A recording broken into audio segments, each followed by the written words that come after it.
Hey guys, Drifter here. It's been a long time coming, but the charity Xbox is finally up, out, and ready for sale on eBay. Makes me very, very glad to finally get this done because it felt like it took forever. I thought this was going to be simple and it ended up taking a very, very long time.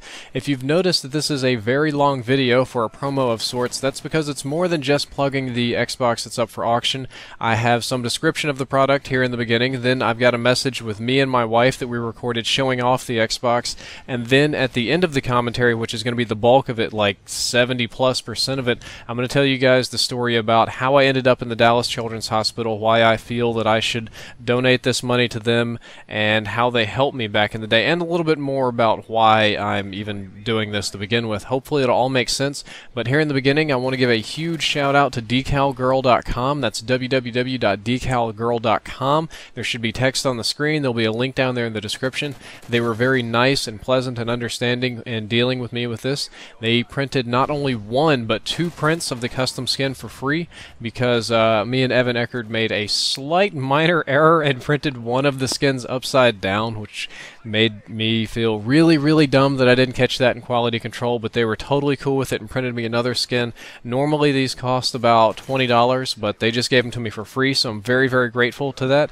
I did poke around their website. They do actually offer really awesome stuff other than this, so if you don't win this Xbox, if you don't have the money, just do me a favor and just take a look at what they sell on their site. They have some of the best skins I've ever dealt with. The stuff they sent me was great. I mean, it was really, really great stuff.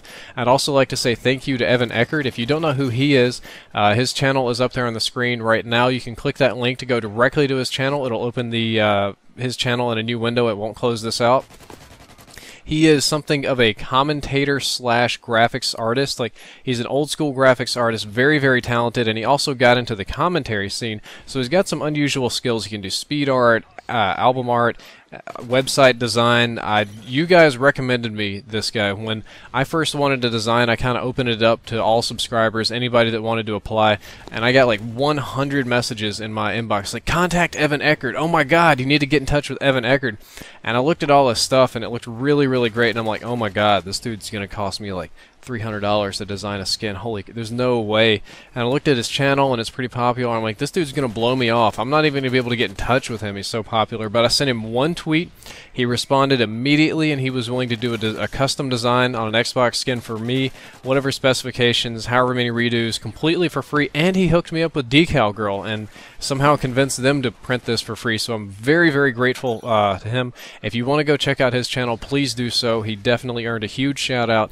And now that all that's done, let me tell you exactly where this crazy idea came from. So if those of you that follow me on Twitter probably know that, God, it was like a month, 2 months ago, my Xbox died. One day it just flat up and died on me. No internet, no HDMI port, no nothing. The Xbox is like, screw you, Drifter. I'm tired of working for you and making videos. I'm going on permanent vacation. Called tech support. Tech support couldn't do anything, so I sent it in for RMA repair. And in this kind of commentator business that I'm in, and especially because this pays for my school and bills and stuff, I cannot afford to not have a console because I cannot afford to not make videos. So I had to go to Walmart and buy a new Xbox immediately and get to going on working on videos and projects with it while the old one was being repaired. And when the old one got shipped back, I had a perfectly good new and refurbished Xbox, but I didn't have a use for it. The first thing I thought is, like, I'll sell it on Craigslist, or maybe I'll put it in my living room and it'll be a Netflix machine. Maybe I'll put it in my bedroom, it'll be a Netflix machine.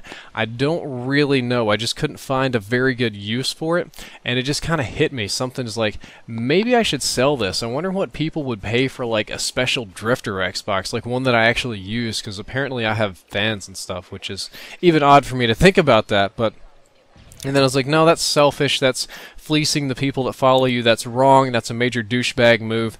And then I was like, well, what if I could do something good with this? How would I do that? I was like, can I donate this to charity? And I'm like, nah, I'm like a D or an F list internet celebrity. Nobody cares about me. No charity would even know what to do with this. And then it's like, idea! I'll sell this on eBay. I'll put it on eBay and let you guys bid on it, and whatever money it gets, I'm going to donate it to the Dallas Children's Hospital. About a month and a half, 2 months, 6 weeks later, something like that, here we are, and here's the video. But for now, let me turn it over to my wife and a pre-recorded me from the past. Alright, hey guys, Drifter here. Welcome to the charity Xbox video. Now, in the previous video that I posted, or one of the previous videos, not sure when we're uploading this, we did a Hunger Games parody, And a lot of you thought the girl in that was my wife. That is not. This right here is my wife. Hi. Her name is Jessica Wong. I'm not going to say the last name for security purposes, but... You just said it. No, well, I'm talking about my last name, which is now your last name since we're, married and all. There's Osbo over there. Let's get Ozzy. Hey, bro, what's up? Yeah, he likes being on the internet, too. So this is Jessica. Hi. As you can tell, she's Asian, as promised, and pretty, as promised. And as promised, she's packing some heat for an Asian girl. This is the internet. Tips are GTFO. I don't make the rules. I just have to live by them. You're real. So what would you like to say to the internet since you spend so much time there? I don't know. Hi, internet. I'm Brad's wife. And I'm a nurse. And this is the Xbox that we've been talking so much about. It is a custom skin Xbox. The sides are matte. I signed this little part over here. Got my name because it's awesome in yin yangs, because yin yangs are like the coolest shit ever. Ooh, yeah. That's his name. Let's go to the front. Front's the same. It's designed where if you put it vertical, it reads right. You turn it on its side, it's still more or less, well, yeah, wrong side. There we go. Yeah, still looks good. And we got another side that was going to be empty, but a subscriber of mine from Switzerland named Dave drew this awesome picture of Ozzy. So we got Ozzy to sign it, and if you can tell, he paw stamped it. And it took him a really hard time to write that name because he doesn't have opposable thumbs. But yeah, so you can tell Ozzy right here has been working really hard on that Xbox for you guys. Right, bro? Yeah, bro. And that's really about it. So, do you guys have any questions for my wife? If you have lots of questions, I can make her answer them in another video sometime. Just a quick description here before we move into story time. This is a 4GB slim Xbox. It's just the newest of the 4GB models. It does not have a hard drive because I had to take the hard drive out because it's got all my sensitive information on it, but it still has 4GB of memory, so you're good to go out of the box. It comes with 1 month of Xbox Live Gold. It has a completely unused controller. I have not touched it. I have not removed it from the packaging. It has a completely new and functional power supply, SD cables, and everything. It should be actually in its original plastic, if I'm not mistaken. It comes with a 1 month of Xbox Live Gold card, some sort of free movie download that came with the box of the new Xbox. You guys can have it. I don't need it. The skin is gloss on the front, matte on the sides. If you purchase this Xbox, I can't promise this on eBay because it violates their policies, but I'll add you on my friends list. We'll definitely play games, and I'll also make the donation in your game. Not in your game, in your name. Whoever wins this, you're going to have to contact me through private messages on YouTube and provide some sort of proof, and that way I'll make the donation to the Dallas Children's Hospital in your name so that you get the tax break, because I don't want anything to do with that and weird accusations and stuff. The final picture in this photo montage is just a picture of everything you get less the intangible things. And that's it. Now let's move into story time. Phew, finally done. No more product description, no more shoutouts, no more plugging, picture editing, just gameplay and story time, just the way I like it. I wasn't planning on telling this story, but I got a lot of requests for this in my inbox. I got a lot of requests for this in the comments. Apparently you guys just want to know every little thing that ever happened to me throughout my life, and this is just another one of them. It will detail you my experience with the Dallas Children's Hospital and several other places, and why I'm very grateful to them and why they are my charity of choice. Also because, they do charity work and they give really poor families free medical treatment. Just kind of write it off, and this helps them afford to be able to do that. But anyway, in the summer when I was about 10, I might have been turning 11 because I have a birthday toward the end of summer, so it was right about the end of my 10th year of life. I was visiting my father in Greenwood, Mississippi. Because my parents were divorced, I always went back home to visit him, and it was usually a fun time. We're talking like Little League Baseball. Since my dad didn't have custody, it was like, you do whatever you want, stay up as late as you want, just don't watch that Cinemax channel on TV, but I can't check you because I'm totally going to bed, sort of deal. Before I left, I was having a lot of problems with migraine headaches. Even since I was a little kid, I always had migraines, like really, really bad headaches. And migraines in themselves are excruciatingly bad. They're really, really painful, awful, terrible headaches that I hope nobody ever has to get. and I had them more frequent than usual as a kid, because you're not supposed to get them when you're a kid. Men in general don't get them as often, so I was kind of an anomaly there, but none of the doctors thought it was too big of a deal. And when I was about 10 and a half, getting closer to that summer trip, my eyesight started getting worse and worse pretty quickly, and I didn't notice it until it hit this like 1 or 2 week period. It took a pretty sharp decline, and I went from having greater than 20/20 vision, I was in like 2015, 2010 kind of range, to having difficulty seeing across the room. I couldn't see the clocks in school, I couldn't see my own clock, I couldn't read the road signs as well, and it was really concerning. But it was right about the time school was ending, and I was going to go see my dad. So my mom called up my dad. They don't get along at all, but she talked to my dad and my grandmother, and they decided to just go ahead and get my eyes checked on while I was there for the summer, because you know, that's responsible and they can afford it. So I spent probably 3-4 weeks, maybe a month of my summer down there. No eyesight. My mom keeps calling, nagging, "Are you going to take him to the eye doctor?" And the dad's one of those old school dads. He really doesn't believe in things like eye doctors and medicine. So she fusses at my grandmother some more, and my grandmother takes me to the eye doctors, the Costco Eye Clinic in Greenwood, Mississippi. Dr. Costco is kind of an old school doctor. And he did the basic test on my eyes, checked the vision, and he just like, "All right, well, let's do this. Let's dilate your pupils, and let's take a look in there and see what's going on." So I have to put these drops in my eyes. It's very annoying. The pupils get dilated pretty quickly. And then I remember sitting in the chair, and he shines this extremely bright light in my eyes. He tells me I can't blink. I have to look at this one spot on the wall. And I don't know if I was doing good or not, but of course he said, "Oh, you're doing a great job. Just keep looking at that spot. You're the best patient I've ever had," blah, blah, blah. And he sits there and he keeps looking. Then the mood starts to change, and I notice he's starting to sweat a little bit, and I hear him,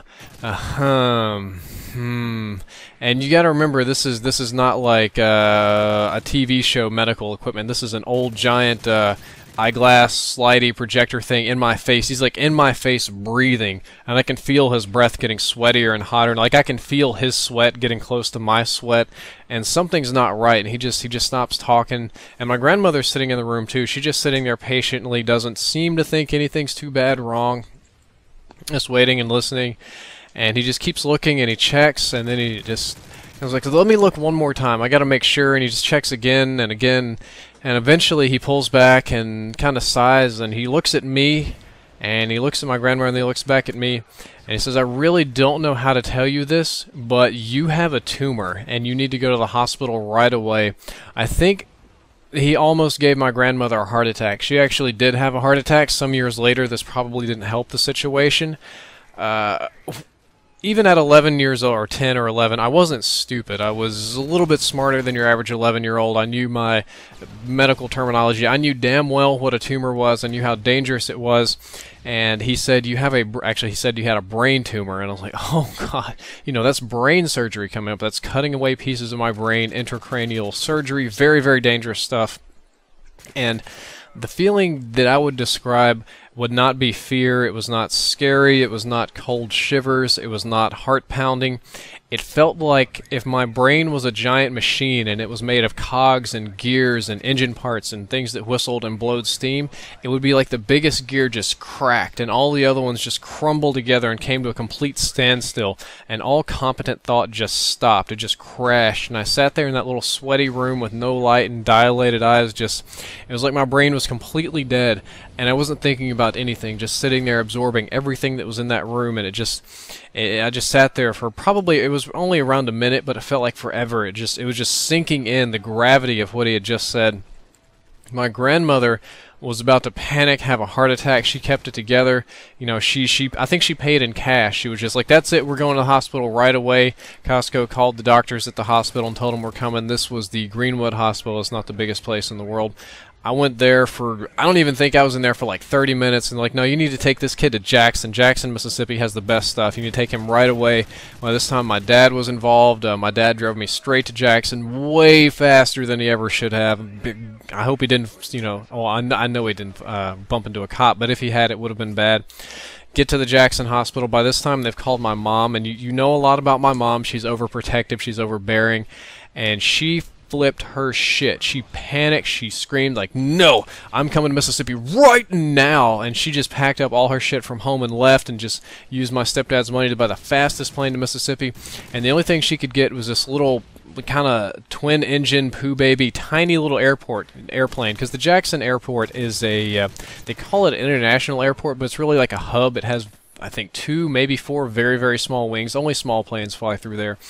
And this is the story she told me when she arrived. I don't know if it's true or not, but she said that she wanted to go immediately. She got a seat on the first flight, but the weight limit was too high because for some reason only fat people were getting on this plane. Like, every single passenger on this plane were fat, and they were just huge, and the pilot refused to take off, and it was a big snafu, and they were trying to offer her money to get off. She's already in a bad mood, and they just offer her money to get off, not knowing her situation. She flips out and yells at them and tells them that I'm dying, and she's coming, come hell or high water. She has to throw people off the plane, and turned into a big fiasco, and they eventually convinced enough people to get off the plane. And but as my mom said, only the skinniest people got off, and the whales stayed. I don't know if I can believe this story or not, because what I know about planes right now, it shouldn't make that big a deal how fat the passengers were, but that's what she tells me, that's what she swears by, and I've not got any other sources, so I just have to roll with it. My mom shows up there in the Jackson Hospital. By the time she gets there, which is only a few hours later, I've already done an MRI. We're going for the second MRI. We're loading up some CT scans, and it's getting crazy. It's getting intense. I think I actually did spend the night in Jackson Hospital, and I was already adjusting to being spoiled. It was like, anything we can get you to make your life better, anything we can make you feel better. And like, can I get a Domino's pizza? Boom, Domino's pizza appears, and I eat it, and it's like way better, but it still sucked being in the hospital and have to do tests.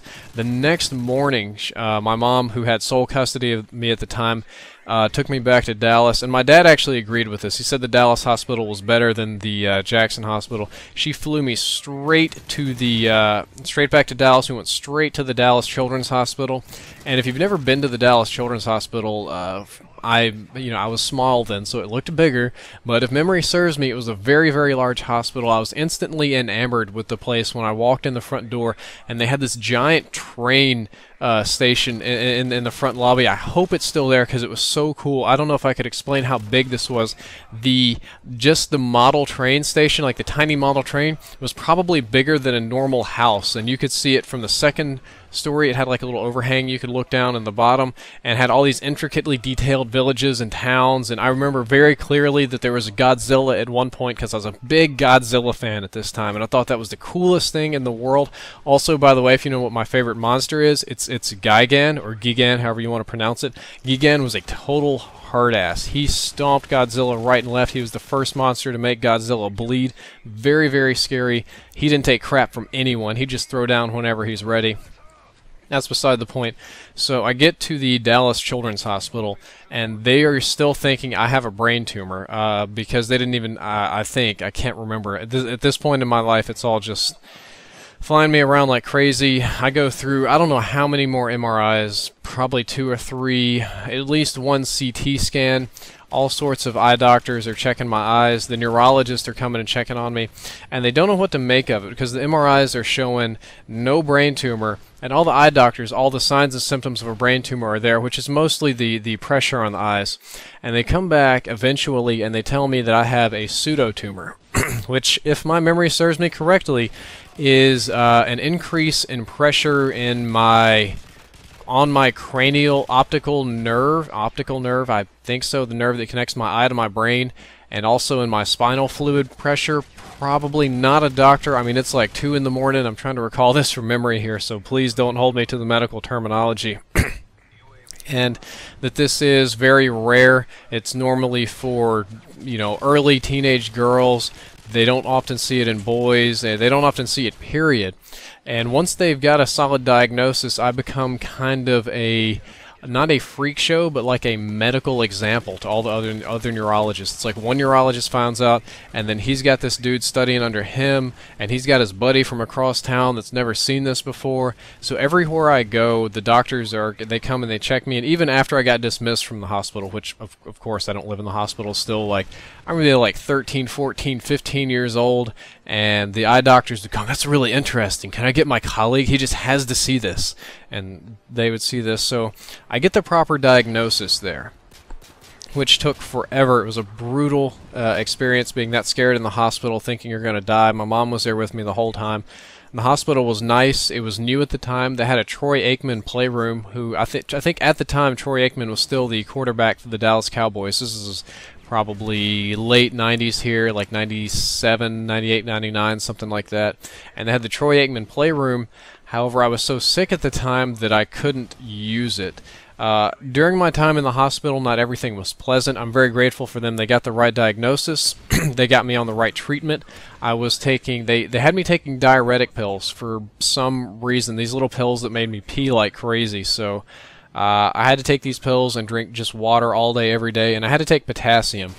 And I'm not sure what the disconnect here was, but apparently when you take diuretic pills, it's also common to take potassium pills, so you don't get potassium drained out of your system. But either my mom or the doctor thought it was just my voice is drying. Let me get some water. That's good. Either my mom or the doctor thought it was a great idea to just feed me bananas every day, because they have a lot of potassium. So I got to eat 3 bananas a day, every day, for 3 years. And even now, 24 years old, I cannot eat a banana. I cannot stand the smell of a banana. I cannot stomach a banana. But I would honestly rather get cut than have to touch a banana. Bananas are the worst thing ever for me. I hate bananas. But the treatment worked. The diuretics kept it under control. My vision got better over time. Eventually, this is one of those things you grow out of, so I grew out of it. I got better, and that's really good. Now, I credit them with keeping my vision and all these other sort of things, because if what I'm told is true, it could have gone worse. If it would have not been treated by the diuretics, there was a potential it could have permanently impacted my vision. It could have permanently blinded me. Some of the other doctors said it could have killed me, maybe. I don't really know for sure. I'm just calling back stuff from when I was 11, 12, all zonked out on pills and all sorts of stuff and tests, and it was all crazy. But whatever they did there, at the end of the day, it was actually a month. I spent a month there. At the end of the month, it worked. It worked. The long-term treatment worked. My eyes are great. I used to have 2015 and 2020 vision. Now it's probably 2020 and 2025, or a little bit less because of all the close work I do here on the computer. But if it weren't for that, I'd definitely be wearing glasses or have some sort of visual impairment. Hopefully not dead, but I'm not a psychic or a wizard. I can't see into the past. Not every experience I had with the Dallas Children's Hospital was pleasant, however. If you're in a hospital for a month, especially with some sort of rare disorder, bad things can happen. I mean, it's not going to be pretty. MRIs weren't fun. The worst experience that I ever had was in the Dallas Children's Hospital. I can't remember if it was during this visit or a different subsequent visit a year later, but I had to get a spinal tap because for some reason they wanted to measure the pressure on the fluid and analyze it. I don't really know. I don't know what spinal taps are for. I'm not a doctor. I was just a kid. And they decided not to use any anesthetic for this spinal tap. I don't know why. I asked for it, and the doctor was just like, lol, nope, you don't get any. So I didn't get any anesthetic, and I got a spinal tap with no anesthetic, which was extremely painful. These are not pleasant experiences, but it hurt really bad. That means no pad, no skin numbing, and no local anesthetic either. And it hurt, and I don't know what happened. I would like to think that I wasn't twitching. I might have, but the doctor said he spilled the fluid or he screwed it up and something happened. So they decided, you know what, we're going to do another spinal tap right now. We're going right back in there and we're going to take this fluid. Maybe to his credit, he was trying to be a good doctor, like it was really critical that he get this information or something. But the second spinal tap hurt extremely bad. It was one of the more painful things that I've experienced in my life. And it continued to have this like slow, like achy feel for a long time. And what it did is it screwed up the pressure of the spinal fluid in my body, and I ended up bedridden for about 2 months, if I remember correctly. My muscles, my body, my legs, my spine, they all worked perfectly fine, but when I sat upright, I got an instant migraine. Just like sitting up in the chair or sitting up in bed, it felt like a giant was grabbing my head and squeezing it and crushing it, and all the blood was draining out. Terrible feeling. I could sit up for, oh God, like 10 seconds before that feeling would sit in, tops. It was very difficult to eat. I had to eat like partially sitting up, kind of, sort of, laying down or to the side or something. And the difficult thing is, I don't know what happened with the charting with the nurses or whatever, but it didn't get charted.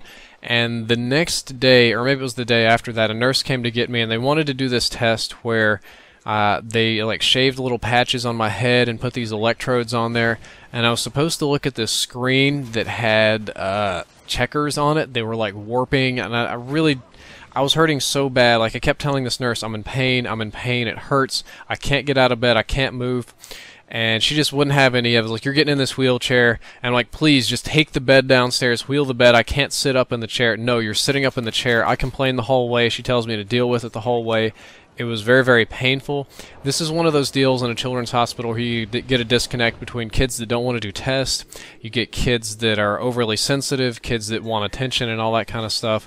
I like to say the nurse isn't bad or she wasn't a total bitch. She might have been a total bitch. At least in my perspective, she totally was. But she might have thought I was just another kid faking it that wanted to lay in bed and watch Cartoon Network all day, which I'm sure she dealt with a lot of that too. All the way down the elevator, brutal. I begged her, and she gave me permission to get out of the chair in the elevator and lay down on the floor for like the 30 seconds, then back in the chair, and finally got me to that little room. We hooked up to the electrodes, and whatever the screen was doing, I couldn't even focus on. I kept telling the people that was doing the test, I'm hurting, I'm hurting, I'm hurting. For them, it took about 3 or 4 minutes, maybe 5, and they realized something was wrong. They tried to keep me to get sitting up and look at the screen. I couldn't do it. I kept laying back down because it hurt too bad. And they finally sent me back up. Same nurse in that chair. You gotta go there. I got to lay down in the elevator. When my mom found out, my mom went totally apeshit ballistic on this woman, like screaming, yelling, wanting to fight, threatening to sue the hospital and everything. Hospital staff handled it professionally. They sent the nurse away. They got people to calm her down and get her shit straight, more or less. And I never saw her again. I hope I didn't get her fired, because that wouldn't be right. So that was very unpleasant. It left me bedridden for 2 months. I couldn't. I was actually discharged from the hospital, and they told me I would get better, but I still had to bed rest. After 2 months, I was able to get up and move around again, and that was a very unpleasant experience. But like I said before, the overall experience in the hospital was good. I had a rare disorder. They found it. They gave me the right treatment. Because of that, I can see. I'm healthy. The train station was really cool. They had a playroom for kids. I wasn't the worst kid there. My experience was probably nice compared to a lot of things. I mean, they had kids dying of cancer.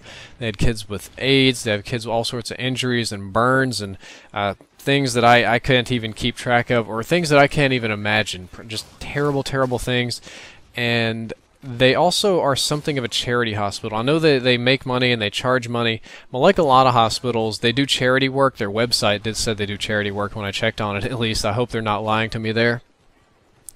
And the charity work seems to be more of a write-off kind of thing. Like when a really poor family comes in, they give them treatment anyway, and if they can't afford it, they're like, the hell with it, we write it off. And I would like to hope, to imagine, to dream that maybe the money that this Xbox earns that I donate will go toward some treatment for a child whose family can't afford it.